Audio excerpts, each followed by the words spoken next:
Senegal ও তিউনিসিয়ার বিপক্ষের ম্যাচের জন্য ব্রাজিলের স্কোয়াড ঘোষণার সময় তারিখ জানা গেল। নেইমার কি ফিরবে দলে?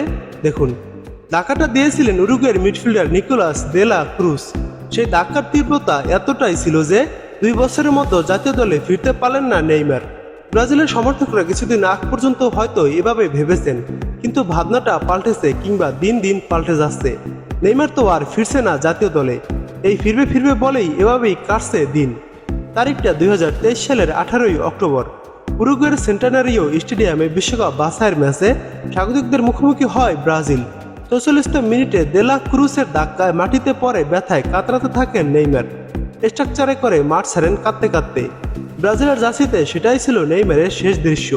পরে জানা গেল বাঁ পায়ের লিগামেন্ট মিনিসকাসিস ছিঁড়ে গেছে, মারাত্মক এসিএল চোট। তখন সবাই জানতেন খুব দ্রুতই মাঠে ফেরা হচ্ছে না নেইমারের। প্রশ্ন উঠেছিল তার জাতীয় দলে ফেরার প্রক্রিয়াটা কি হবে। সেই চোটের 2 বছর পূর্ণ হয়ে গেলেও এখনও ফেরার নাম পর্যন্ত নেই নেইমারের। জাতীয় দলে ফেরা তো দূরস্থ, নেইমারের মাঠে ফেরা নিয়েই এখন অনেক সংখ্যায় ভুগছেন। বারবার চোট পেলেও যেহেতু ফেরার প্রক্রিয়ার মধ্যে আছেন, তাই নেইমার হয়তো একদিন মাঠে ফিরবেন। কিন্তু এর মধ্যে খুব গুরুত্বপূর্ণ একটি প্রশ্ন লুকিয়ে রাখা যাচ্ছে না।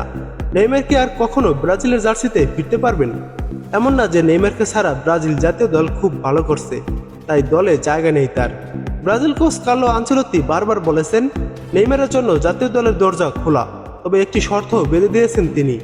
জাতীয় দলে ফিরতে নেইমারকে পুরোপুরি ফিট হতে হবে, যা গত 2 বছরও হয়নি তার। অথচ বিশ্বকাপ ফুটবল হতে আর বেশি বাকি সময় নেই। আগামী জুনে যুক্তরাষ্ট্র, মেক্সিকো ও কানাডায় শুরু হবে 23তম ফিফা বিশ্বকাপ। চলতি মাস থেকে প্রস্তুতির অংশ হিসাবে প্রীতি ম্যাচ খেলতে শুরু করেছে ব্রাজিল। আগামী মাসেও আফ্রিকার 2 দলের বিপক্ষে প্রীতি ম্যাচ আছে ব্রাজিলের। এ দুটি ম্যাচও নেইমারকে জাতীয় দলে না দেখার সম্ভাবনাই সবচেয়ে বেশি। ওদিকে আনচেলত্তি জানিয়ে দিয়েছেন এসব প্রীতি ম্যাচ থেকে তিনি বিশ্বকাপের দল চূড়ান্ত করবেন। আগামী মার্চের মধ্যে ঠিক হয়ে যাবে একাদশও। কিন্তু নেইমার নভেম্বরে ক্লাব ফুটবলে ফিরতে পারবেন না। নভেম্বরের 3 তারিখ দিবাগত রাত 12টায় সেনেগাল ও তিউনিসিয়ার বিপক্ষের ম্যাচের জন্য স্কোয়াড ঘোষণা করবেন কার্লো আনচেলত্তি।